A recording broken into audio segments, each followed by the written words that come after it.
All right. Well, this is what the Colosseum used to look like. Mark, you seen it? Miss Sandy, have you been there? Parker, I'm going to take you there. Paulo, you've been there. The the Greeks invented theater. Actually, started back 1500 before Christ in the palace of the Minoans on the island of Crete. They invented our version, their version of Netflix. Okay, telling a story on a stage, actors playing parts and stuff like that. The Romans conquered the Greeks in the second century before Christ, and they just fell in love with their gods, their way of building theaters, and then the Romans became immensely wealthy.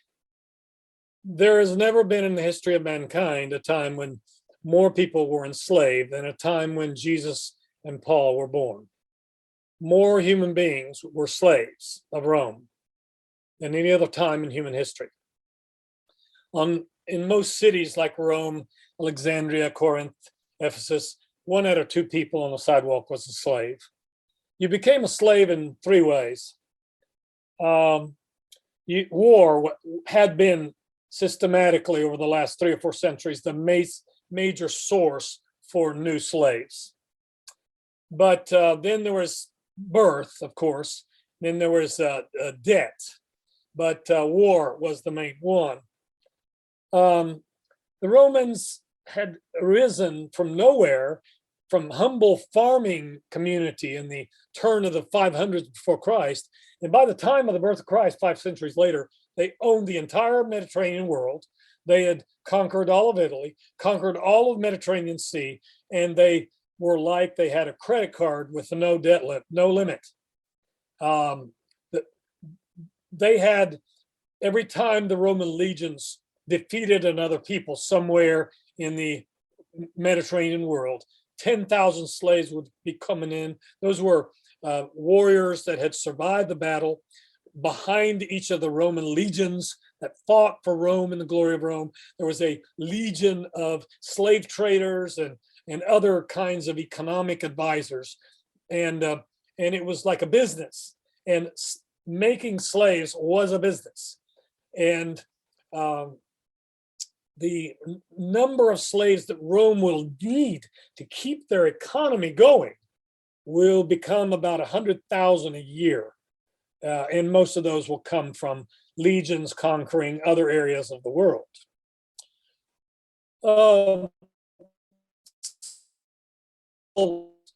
Serve as the ones that row under the galleys of the various ships in the Mediterranean.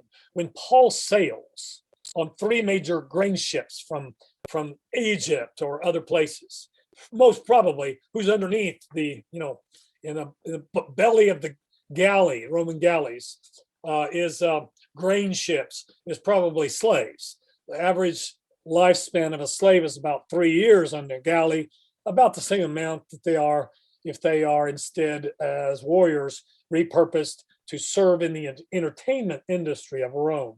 Romans stop working because they have slaves. Work becomes not a thing that you do as a free person if you're a Roman. And what you do is you go to the games. Rome provides entertainment, and it becomes entertainment on an industrial scale. So you're looking at one of the key representatives of the Roman entertainment world. It's called, it's actually not one of the best preserved or one of the biggest in the world. Some of the best preserved and biggest are in North Africa. The Roman legionnaires will build these things all over the Mediterranean where they conquer. This is, of course, a reconstruction of what the Colosseum in Rome used to be like. 150 entrances and exits. They could get 50,000 people out of this thing in 15 minutes. They were absolutely masters at crowd control. And here's the thing, it desensitized the spirit of the human condition to pain and suffering. You basically got used to being entertained by the death and the suffering of other human beings. But it was grandiose and it was spectacular, and the show went on. Sometimes in the Colosseum, emperors will pay for 100 days straight of free games, no tickets, with free food and free drink being passed about. And there you go. By the way, when it rained, see those sticks up top there? They would drag tents down below, and you could be covered from the sun or the rain, and so you weren't even disturbed by the weather. And that's just one of the many theaters. This is what it looks like on the inside. This is how the Colosseum used to be. It was finished in 79 AD, so Paul was already dead when this was finished, but the concept of Roman entertainment and Roman lavishness and Roman culture being used to, well, it's your tough luck that you're a slave, you lost the war, now you will fight for us in the arenas. We will train you in one of the gladiator schools.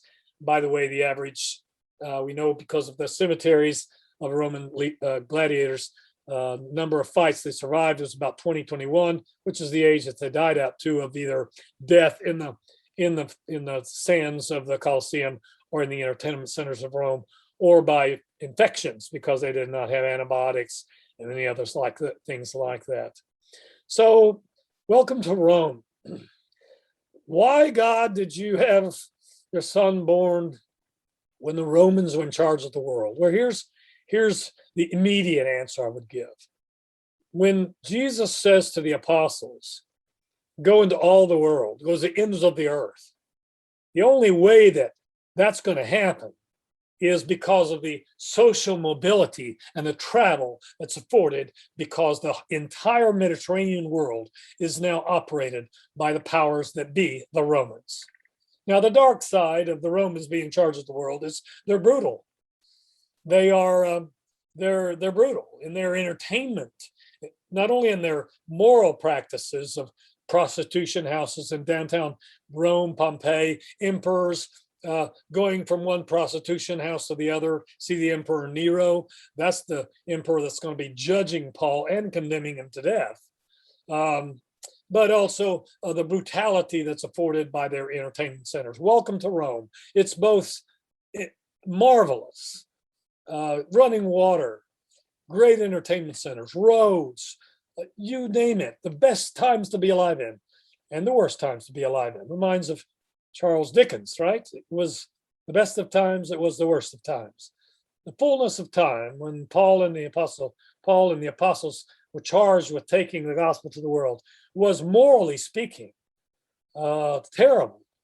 It was terrible. When we think of our task today of being able to evangelize and teach purity and morality that's in marriage the way God designed it, we're fighting against the stream in our times. Well, let me tell you, wow, doing it in their times was definitely not any easier. In fact, may have been worse. You're looking at one of the amphitheaters of the best preserved Roman city in the world. It's in Pompeii. This was covered up by the explosion of the volcano Vesuvius.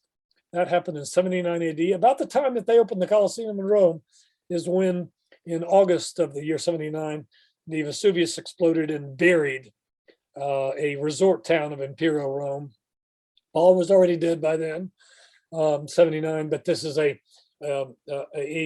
entertainment center of Rome. It's not a circle, it's an oval, much like you see right here, it's an oval in the Colosseum. The best seats were the ones right down towards the edge. The highest ranking official sat in the VIP chairs down right for the seat, and the seats everybody wanted was near the edge, because you could hear and see and feel the struggle, the blood, the sweat, the tears, the human struggle for life and the fight. You could experience it live. And even Roman commentators ask themselves often, how did we get so brutal in our desire to be entertained?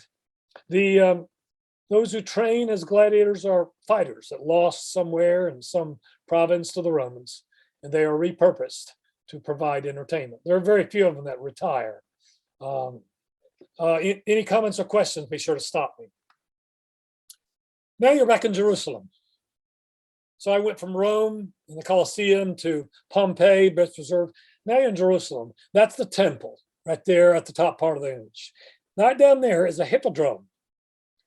That's just horse races, okay? The largest entertainment center in the world is going to be in Rome. It's called the Circus Maximus. It's seated 250,000. This, I don't know how many it's seated, but it's just, do you see that staircase over to the left?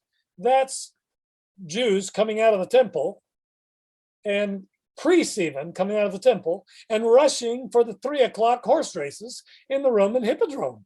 That's in downtown Jerusalem. That's how much Greek culture and Roman entertainment had infiltrated Jerusalem itself. That's why when you speak of Orthodox Judaism, you got to say, now, wait a minute. That doesn't mean they didn't speak Greek, and it doesn't mean that they actually dabbled in Greco-Roman culture. It's right there at the feet of the Jewish temple in Jerusalem. So it's a very staggering presence. I say that because, say, what's pagan about horse races? Well, here's the thing. Whether it's theater or it's entertainment center, the first 15 minutes are dedications to the pagan gods. You have hymns and offerings to the god Dionysus in theater, to the god of sports. You have offerings. They had a holistic vision of hospitals, entertainment centers, Olympics. They mixed religion with everything. There was no secular culture. There is no secular culture. Everything is imbued with religion. And here's the question: how can you go to the hippodrome at the feet of the Jewish temple in the first century AD when they spend 20 minutes celebrating or giving honor to the pagan gods before it even starts? Good question. That's part of the landscape too. Here's the model of Jerusalem. Do you see up in the upper left corner, you see the Jerusalem temple, Solomon's portico? Do you see the hippodrome I was showing you right nearby it, right? Now keep going a little further up. Do you see that sea-like structure? That's a Greek theater, okay, with a Roman backdrop. Greek theater. So they put on plays. What, Jewish plays? Oh, no. Greek plays, maybe in Latin, but most likely in Greek. And by the way, they have Greek gods in them, offerings to the gods. The god Dionysus is the first 20 minutes of a Greek play. So what are they doing there? This is Jerusalem of the time of Jesus and of the time of Paul as well. There it is right there, the Greek theater with drama productions of great Greek playwrights, Aeschylus, Sophocles, Euripides, or Roman translators like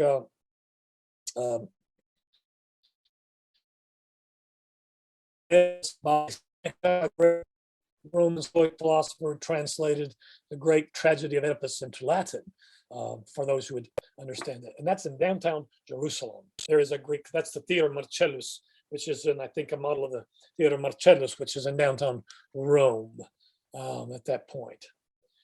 Here's the Greek theater. Paul's going to get caught here in the year 57 at the end of 3 years in Ephesus. And there's a riot here. And it is one of the most staggeringly beautiful Greek theaters, carved out of the side of the hillside with perfect acoustics, seated 25,000 people. By all accounts, Paul would have died here in a mob. There was a silversmith, when we look at his life, that started a riot. And for 2 hours, they shouted up and down, "Greatest Artemis of the Ephesians." This is the place where that happened. One of the great theaters, entertainment centers, theaters. The amphitheater is the Colosseum. That's a theater twice. This is a Greek theater with a Roman added backdrop, and it's part of the world that Paul inhabits. Paul and Jesus will refer to being a hypocrite, like, for example, an actor that puts on a mask. That's what a hypokritos is. You're faking like you're somebody or being somebody, and instead you are something else, a hypocrite. It comes from the theater world of the Greco-Roman world of Paul's time. Paul will use images of sports, boxing, running. He will use words from the world of theater, from the world of sports, from the world of banking, from the world of household goods. He will use metaphors from all of those. Okay. Now, which was yes, that? Which I'm was sorry. that? Where is this called? It's the theater in Ephesus. Ephesus. Ephesus. Thank you. It was in ruin and recovered when they excavated Ephesus in the early 20th century. You can see part of it still. But by the way, the acoustics are just marvelous. You can, the best one is in Epidauros in Greece. Mart, do you remember? Did you go to Greece? I did. Did you go to Mycenae? I don't think Do you so. remember the palace of King Agamemnon? Yes, I think I did. Okay, just 20 miles from the palace of King Agamemnon is the best preserved Greek theater in the world. It dates back to the 4th century before Christ. And literally, you can hear a pin drop from the nosebleed seats way up top. You can hear a pin drop down in the middle. The Greeks were perfectionists at acoustics. Without our modern day amplification systems, they knew how to do that. Again, the backdrop, the 3-story high backdrop, that's a Roman thing. When they conquer, they will add on, like a stage, so to speak. But for the Greeks, it was just a round circle, and musicians and actors would put on the play all in the same spot in that circle called the stage. And there was no orchestra pit, by the way. Musicians were on stage with the actors. Paul will nearly die right here, but it's not God's will. The officials of the city of Ephesus liked Paul enough to keep him from going in there. And by the way, brethren in the church of Ephesus will keep him from going in because the mob would have killed him. And there will be a city treasurer that will, city official that will get up and save the day. We'll talk about that in the life of Paul when we get there to that moment. But this is the beautiful theater in Ephesus, okay? Does this ring a bell to anybody? I'm going to give you just a few more minutes. I'm recovering Rome. Why did God decide to send his son when the Romans owned the world? I already gave you one reason: transportation, ease of communication, all under one security system, Roman legions. It was the most mobile civilization in the history of antiquity. There were basically no borders. Today in Europe, for those of us that live there part of the year, there's one thing that's good about the European Union. There are still things I could say that are not. But one thing about European Union is that you can cross from Italy to France to Belgium to Germany without having to continue to go through. And that's the way it was under Rome. The expansion of the gospel from this eastern city of Jerusalem all the way to Spain. I believe that Paul made it to Spain at the end of his life before he was killed. From one end of the Roman world, the known civilized world, to the other in one generation is amazing, especially when you consider they didn't have planes and trains and buses, and they had feet and they had boats and they had donkeys and horses. That's the means of transportation. The she-wolf is the symbol of Rome. Rome will start in the 8th century before Christ, and it was ordained by God. God ordained that the Romans should become the master of the world. I'm not saying God justified the Romans. They're pagans, and they will become more brutal in their conquests. But they will create this world right here. That's the world of New Testament Christianity. And in one generation, the gospel went from 120 scared people to tens of thousands. One source tells me that, by the 2nd century, there were already hundreds of thousands. And by the middle of the 4th century, there were 35 million as the number of the 80 million of the Roman Empire that were converted to Christ. That's at least what one sociologist and cultural historian claims. And he's not a believer, by the way, so he's not trying to make us look good. He just simply wanted to study how on earth did a little teeny sect of 120 people who had had their leader killed. Yes, they said he came back, and it got like a second return of flame and it was called away. And there was just a few in Jerusalem, and then it went to all the world that you're looking at in that map, all the way to Spain within one generation. How on earth did that happen? Well, the answer is God, and to the Holy Spirit, and the dedication of people of faith, like Paul, who took it upon himself to travel like crazy as the only unmarried apostle and go as far as he could, in spite of being jailed, been left for dead, in prison, beaten, never giving up, and going from one side of the world to the other because he had the good news to share. And it's an amazing story. And every time I study it again, I'm just amazed at, wow, you and I stand in a powerful line of people of faith. And we should take courage from that. They were going against the grain big time in their time. And so are we, okay?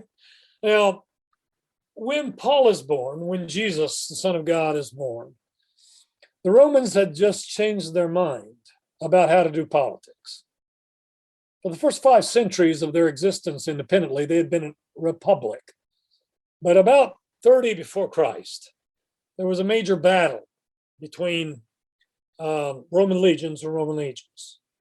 And it was Mark Antony and Cleopatra, Queen of Egypt, against Octavian. There's the name right there.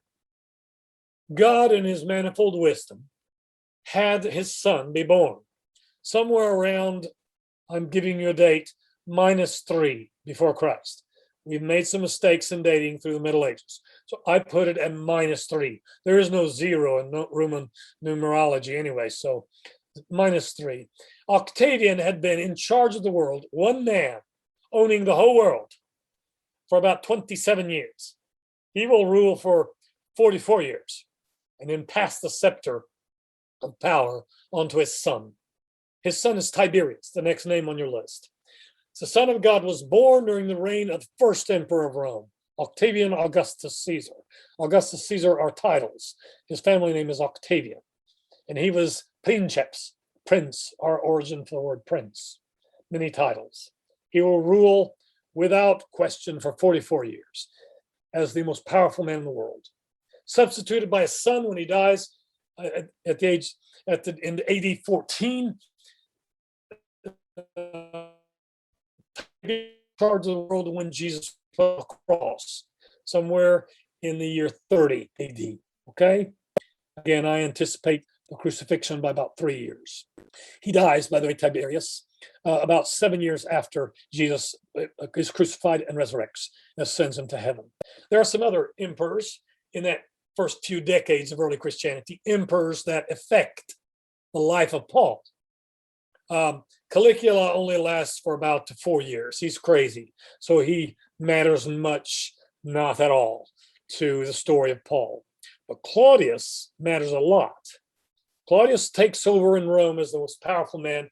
He was not thought of well by the imperial family, but he turns out to be a fairly good administrator of a huge enterprise called the Roman Empire. And he rules for about 13 years. He's mentioned in the book of Acts. He emanates an edict in Rome, the capital, kicking out all Jews because they are said to have started some revolts, some problems in Rome. The Romans don't ask questions. They simply get rid of you, kill you. They don't have committee meetings. Claudius kicks out all Jews out of Rome. Do you remember the wonderful couple that is kicked out of Rome, who are tent makers, and ends up in Corinth because they got kicked out of Rome? And they meet Paul in the city of Corinth and provide companionship, fellowship, and encouragement to Paul. And they're tent makers like him. We'll see that when we get to Corinth in about the year 51. Claudius, he's emperor. And he's the one that kicks Jews out of Rome. When he dies in 54, by the way, that edict of Jews out of Rome falls by the wayside, and Jewish Christians return to Rome, so that the church in Rome, in the city of Rome, see the letter of Romans of Paul, is again a mix of Jews and ex-pagans, because Jews return, okay, after Claudius dies. Nero is a 16-year-old who takes over power when Claudius's third wife, it was actually his niece, Agrippina,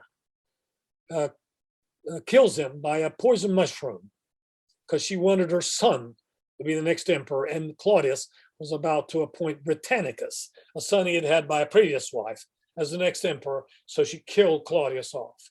Nero becomes the most powerful man in the world at the age of 16, and he commits suicide when he's about 29, 28, 29, because the Roman legions turn against him. I gave you 4 names of emperors of the 8 of the 1st century AD because they relate to the life of Paul.